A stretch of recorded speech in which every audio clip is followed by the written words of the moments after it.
پھر میں ان کو پکڑ لیتا ہوں، فدمرناها تدمیرا، میں ان کو پیس پیس کر کے رکھ دیتا ہوں، اور اوپر سے پتھروں کی بارش۔ تو پتھروں کی بارش، اور عجیب بات یہ ہے وہ پتھر آج بھی وہاں موجود ہے، جو پتھروں کی بارش آسمانوں سے ہوئی تھی وہ کالے پتھر آج بھی وہاں موجود ہیں۔ جب ہم کسی ملک، کسی بستی، کسی آبادی کو فنا کرنے کا ارادہ کرتے ہیں تو فوراً نہیں کرتا میں پہلے ان کو اور موقع دیتا ہوں، اور مہلت دیتا ہوں، اور سنبھلنے کی کا وقت دیتا ہوں، لیکن جب وہ گناہوں میں ڈوب جاتے ہیں اور کوئی کسر باقی نہیں رکھتے ہیں، اخذنا پھر میں ان کو پکڑ لیتا ہوں، فدمرناها تدمیرا، میں ان کو پیس پیس کر کے رکھ دیتا ہوں۔ پھر یہ سمجھانے کے لیے قوموں کے حالات بیان کیے،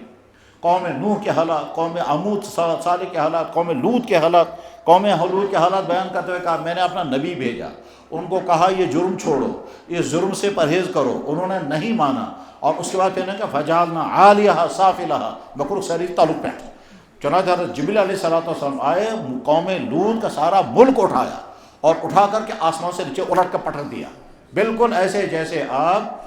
کانچ کا گلاس یا کانچ کی پلیٹ ہاتھ میں لے کر کے اوپر لے جائیں اور زور سے نیچے پتھروں پر پھینکیں گے، اس کو کہتے ہیں فجعلنا عالیہا سافلہا تعلق پہ، اور اوپر سے پتھروں کی بارش۔ تو پتھروں کی بارش، اور عجیب بات یہ ہے وہ پتھر آج بھی وہاں موجود ہے، جو پتھروں کی بارش آسمانوں سے ہوئی تھی وہ کالے پتھر آج بھی وہاں موجود ہیں۔ اس جگہ کو کہتے ہیں صدوم، جہاں قوم لوط کی بستی رہتی تھی، اور ساری قوم ختم کر دی گئی۔ کیوں؟ وہ قوم ایک جرم میں مبتلا تھی، جو جرم دنیا میں اس اور کہیں نہیں تھا، اسی قوم کے اندر وہ جرم تھا۔ تو اللہ جل شانہ کا قانون اور ضابطہ یہ ہے کہ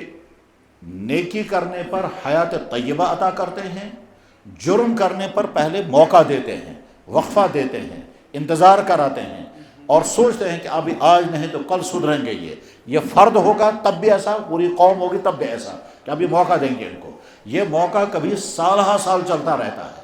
کبھی ایسا بھی ہو سکتا ہے کہ 20 30 سال، یہاں تک کہ آدھی صدی بھی ہو سکتی ہے، اللہ انتظار کرتے رہتے ہیں، ممکن سے سدھارنا یہ ممکن ہے سدھر جائیں گے، لیکن جب نہیں سدھرتے ہیں تو پھر اللہ دوسرا فیصلہ کرتے ہیں کہ اب میرا قانون نافذ ہونے کا وقت آ گیا، کہ فلما نسوا ما ذکروا بہ، جو میں نے بار بار ان کو سمجھایا تھا جب اسے بھول گئے، فتحنا علیہم ابواب کل شیء، میں راستہ کھول دیتا ہوں، دروازہ کھول دیتا ہوں، سب کچھ کرنے دیتا ہوں، سب کچھ کرنے دیتا ہوں، یہاں آ کر انسان دھوکہ کھاتا ہے۔ اس کو اللہ فرماتے ہیں میرے بارے میں دھوکہ مت کھانا، ولا یغرنکم باللہ الغرور۔ وہ دھوکہ کیا کھاتا ہے؟ انسان سوچتا ہے میں نے نماز نہیں پڑھی، کچھ بھی نہیں ہوا، میں رشوت کھا رہا ہوں، کچھ بھی نہیں ہوتا، میں فراڈ کر رہا ہوں، آج تک کچھ بھی نہیں ہوا، تو میں نے خدا چھو وہ اللہ یہ کرے گا، آج تک تو کچھ کیا ہی نہیں، یہ کچھ کیا نہیں، میں کرتا رہا، جرم کرتا رہا، مگر آج تک کچھ ہوا ہی نہیں، میں اور کرتا رہوں گا۔ یہ سوچ ابو جہل کی سوچ تھی، یہ والی سوچ کہ میں جرم پر جرم کر رہا ہوں، ہوتا کچھ نہیں، اور ہوتا اس لیے نہیں کہ اللہ نے کیا نہیں کچھ، اس کا مطلب انہوں نے نکالا کہ ہوتا کچھ نہیں ہے، یہ ابو جہل کی سوچ تھی۔ چنانچہ ابو جہل نے اپنی پوری پارٹی کے ساتھ جناب رسول اکرم صلی اللہ علیہ وسلم سامنے کھڑے ہو کر کے کہا تھا آپ کہتے ہو اللہ ہے اور میں اللہ کا نبی ہوں، ہم تو آپ کو مانتے نہیں اللہ کا نبی، اگر ہم یہ جرم کر رہے ہیں تو اللہ تعالیٰ ہم پر پتھر کی بارش کیوں نہیں اتارتا؟ قرآن میں ہم یہ کہتے ہیں آپ اللہ کے نبی نہیں، آپ کا کہنا ہے کہ آپ اللہ کے نبی ہیں، ہم آپ کے نبی ہونے کا انکار کرتے ہیں، تو اگر ہم یہ جرم کر رہے ہیں تو اللہ ہم پر پتھروں کی بارش کیوں نہیں اتارتا؟ وَإِذْ قَالُوا اللَّهُمَّ إِنْ كَانَ هَذَا هُوَ الْحَقُّ مِنْ عِنْدِكَ، یا اللہ وہ کہتے تھے اے اللہ اگر یہ سچ ہے آپ کا قرآن اور یہ سچ ہے آپ کا نبی، ہم اس کا انکار کرتے ہیں، فَأَمْطِرْ عَلَيْنَا حِجَارَةً مِنَ السَّمَاءِ، آسمان سے پتھر برسائیے ہم پر، اور اللہ برسا نہیں رہے ہیں تو ہم ہی ٹھیک ہے۔ یہی انسان کو دھوکہ لگتا ہے کہ صاحب میں یہ جرم کر رہا ہوں، ہوا کچھ نہیں، میں کو یہ سو رہی ہیں آج تک ہونے کی، میں کیا کہتے ہیں؟ تو اس کے بعد پھر اللہ فرماتے ہو تم دھوکہ کھا رہے ہو،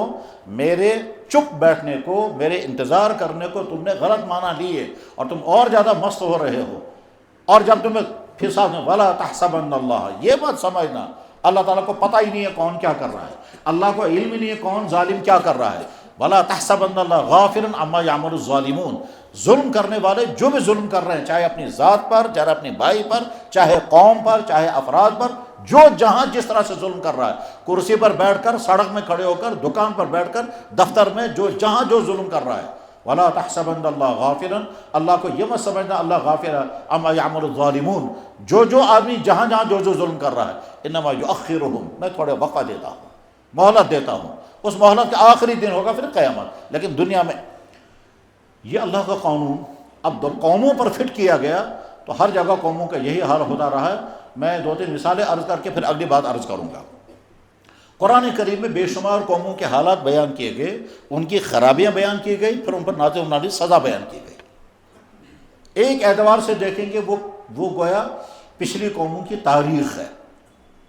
کوئی دوسرا انسان کہے گا یہ کہانیاں ہیں، تو جواب وہ کہانیاں نہیں ہیں، وہ درس عبرت ہے کہ دیکھو ان کے ساتھ یہ ہوا ہے اس جرم کی وجہ سے، تم چیک کر کے دیکھو تمہارے اندر یہ جرم تو نہیں ہے کہ تمہارے ساتھ بھی یہ ہوگا۔ قوم شعیب بزنس کرنے والی قوم تھی، اب ان بزنسوں میں جو خرابیاں وہ کرتے تھے اس پر جو سزا لگی، قوم شعیب کی ساری تاریخ اسی لیے بیان کی گئی تاکہ انسان یہ دیکھے کہ اگر ہمارے اندر ہم بزنس کر رہے ہیں وہ خرابی ہمارے اندر تو نہیں ہے، اگر وہ خرابی ہمارے اندر ہے تو وہی سزا لگ سکتی جو قوم شعیب کو لگی تھی۔ اللہ کا یہ قانون ہمیشہ سے رہا ہے، اور اس قانون کے نافذ ہونے میں اللہ تعالیٰ ایمان و کفر کی تفریق بھی نہیں کرتے، یعنی ایمان والوں کے اندر اگر یہ ہوگا تو وہاں بھی وہی ہوگا، اور کفر والوں کے اندر ہوگا وہاں بھی یہی ہوگا۔ کفر والے اگر عدل کریں گے، انصاف کریں گے، رحم دلی کریں گے، تواضع برتیں گے، کسی کا مال ہڑپ نہیں کریں گے، یعنی جو جرائم ہے سماجی، جو معاشرتی جرائم ہیں،